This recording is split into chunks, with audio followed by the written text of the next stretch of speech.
Deməli, bu məsələdə reaksiyanı yazmalıyıq. CO üstəgəlsin O2 alınır 2CO2 2.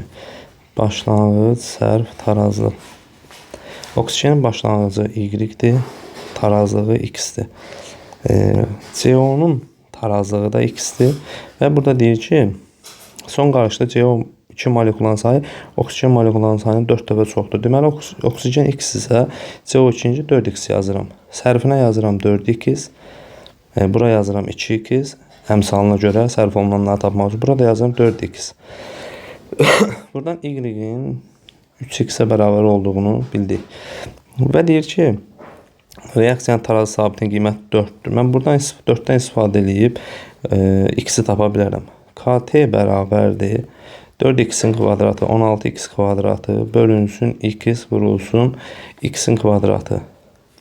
KT-nin yerinə yazıram 4 bərabər X kvadratlar X-a gedər 16 böl X. Buradan 4X bərabərdir 16-ya, X-ə bərabərdir 4-ə. X-i tapdıq. Bizə lazımdır oksigenə görə sürəti hesablamaq. Sürət sərf olunana görə hesablanır. Oksigenin də sərf olunanı 2X-dirsə, yəni bunun sərf olunan molu 8-dir. T'si var 40, həcmi də var 1. Burada əvvəldən veribdir. Bizə sürəti soruşursa, onda V bərabərdir. Nü bölünsün, V vurulsun T. Nüsü 8-dir, V'si 1-dir, T'si də 40-dır. 8 bölünsün 40, 0,2.